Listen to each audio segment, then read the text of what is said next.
The scene opens at a non-smoking cafe and bar, yet there are hints of those who have snuck a light of a cigar blending with notes of a single origin pour-over wafting from cups of coffee. There's a bit of pungent yet sweet fruitiness of aged Malbec in the air, with a hint of champagne. James Cart is at the bar, deep in thought, scribbling notes on a thick napkin.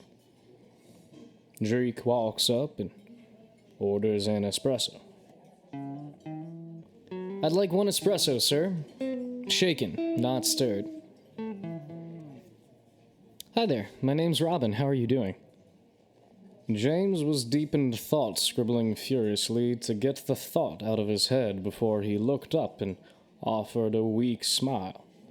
"Why is it that we strive so much for the things that don't last, that don't matter? Pardon, I realize we just made acquaintance, but would it be all right if I process some of my thoughts with you?" "Why, of course. It seems you have a lot on your mind, don't you? How can I help?" "Well, I've been poring over my books, searching for truth and for humanity. I want answers, yet the more I probe, the less I know. I don't mean to put discard before the horse, but I must share, I'm back at square one. Cogito ergo sum, I think therefore I am.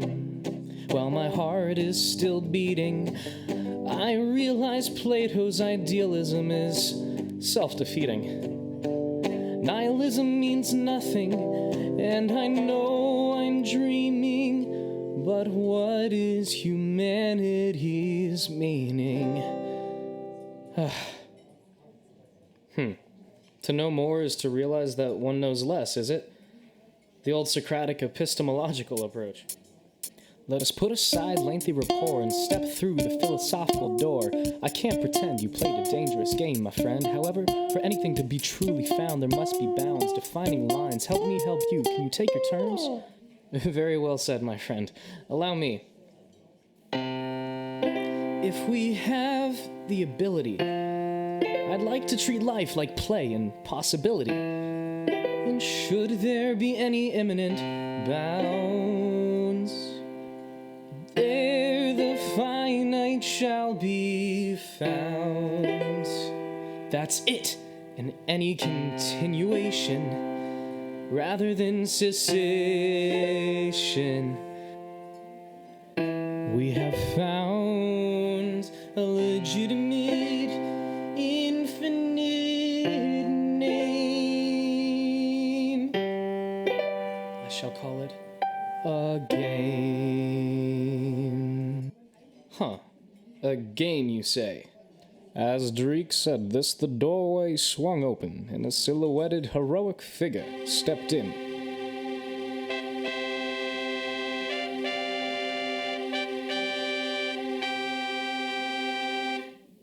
A game? You must be insane. Life is valuable, and absolutely not a game. Who would be so inane to go head-to-head with nature itself in a game? I know in the fury of the freezing flows, the very thought of going toe-to-toe. I get shivers just thinking about it. The thing that once inspired me, before I knew how the winds themselves would conspire. So I beg you, sir, by life's dregs, sir, do not pull my leg, sir. I only wanted riches and fame, retirement, and a name. So please, do not speak like that. Pardon me, sir, but you mean a title? A title? Barkeep, your best espresso and Irish whiskey. What do you mean by a title? Captain, your drink, sir. You sought a title and not a name. Permit me to explain. Thanks to Robin, we've described two sorts of games, finite and infinite. Neither, of course, are really that tame. Finite players may stay and play, but they fend for a quick end. To go through being playing for life is something quite fleeting.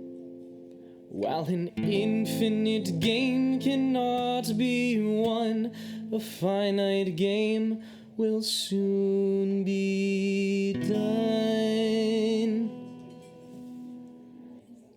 I see. So then by infinite you must mean something that is persevered through and something that builds character. Something that is much harder than living, dying.